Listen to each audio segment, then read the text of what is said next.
city. Expecting to try beach assault. I expected to try helo assaults and the LZs.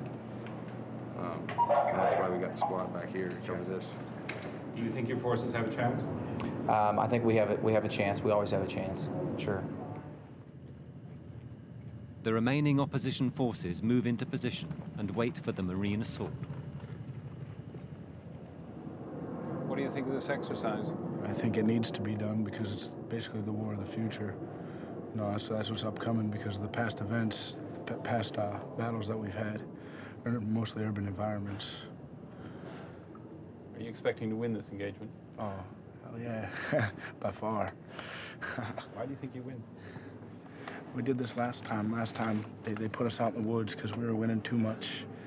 So they had to get rid of us. The Marines always got to win.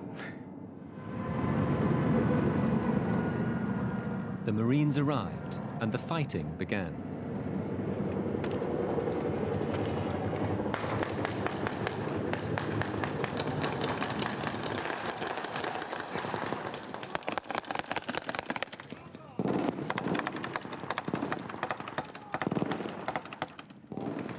Sergeant Shaver! We crossed the lines to join the Marines and find out how they were doing. Fire team! Machine guns first! Fill up on water and then get back outside. How long ago did you arrive here? About 40 minutes ago, sir. Were there op forces in here? Yes, sir, there were. Approximately 3 op forces were inside the building when we arrived here, sir. And what'd you do? When we arrived, we took a small shot on the front hatch and then moved inside the building and cleared from the first deck up, sir. So the building is now in the hands of the Marines? Yes, it is, sir. And what's going on outside? Right now, we're holding position until we get our other forces come in for our plan of attack, and then after that, we're going to move out to another position. Sir. Go, move! Hey, who's got the assault? Are the assaults with you? No, they're not. I only got machine guns right now. Hey, assaults! Assault! As the Marines left, we went upstairs, where we found the captain of the opposition forces, very much alive. Captain, what are you doing here? We doing here? Yeah. They didn't come through this room, by the way. Here, this is your weapon safe. Where's the phones at? Right there, sir. Over there. So you're still alive? Oh, yeah. They didn't come through here. And your troops are still alive? Well, the troops that I have here are still alive, yeah. How do you feel about that? Lucky, but they weren't through. That's just it. They weren't through.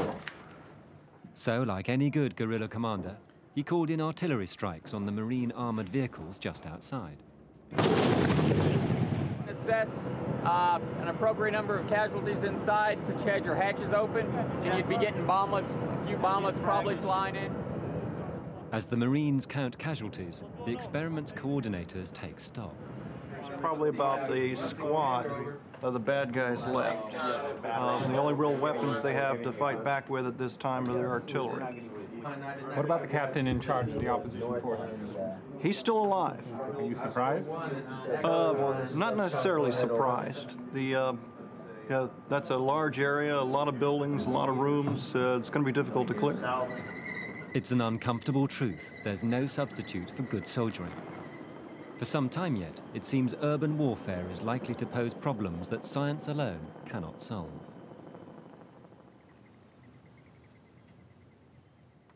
Here in the New Mexico desert, the role of science in warfare is more assured.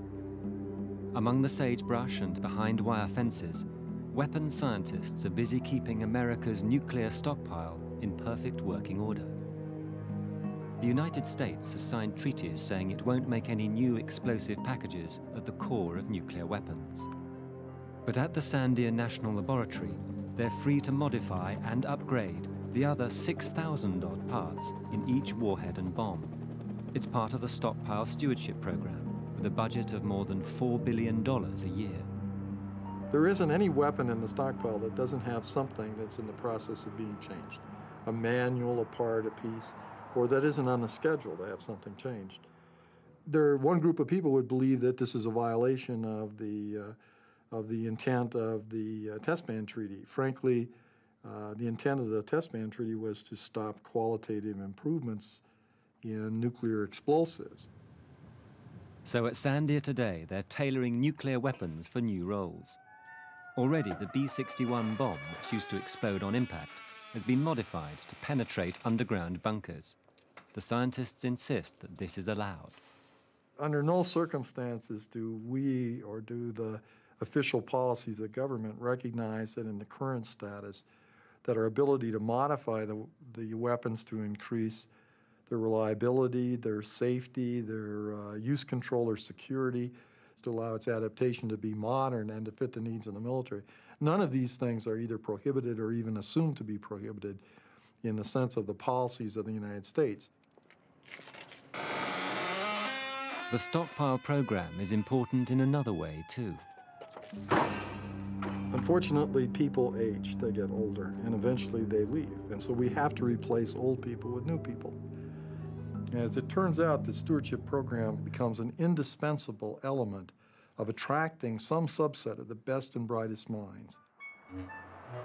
Sandia attracts young scientists by giving them the chance to work with new technologies, like micromachines, complex silicon components built on the scale of a dust mite.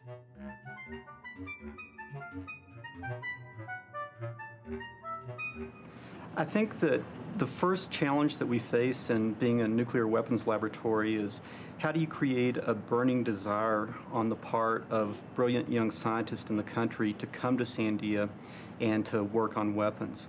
And we feel that these technologies like micromachining are not only really relevant technically for nuclear weapons, but they also create a sense of excitement about getting people to come to Sandia and work on the weapons.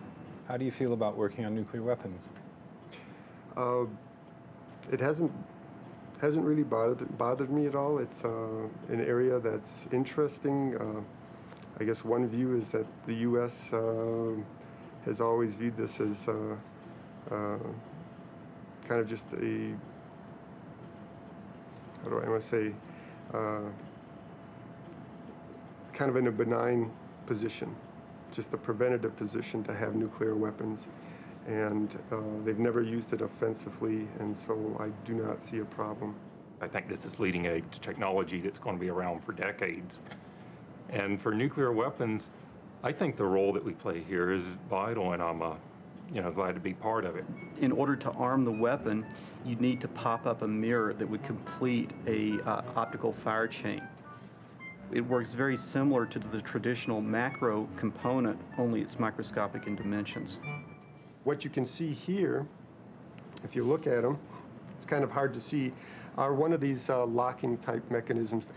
It also contains some of these pop-up mirrors which redirect an optical signal. Some of the individual pieces that move on here are on the order of, say, the same as the diameter of a human hair.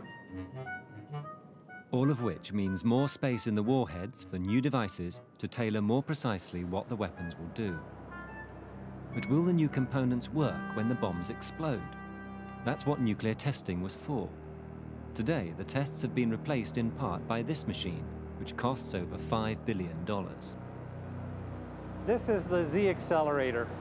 It's an electrical generating device that produces more electrical power in one place than anywhere on the surface of the Earth.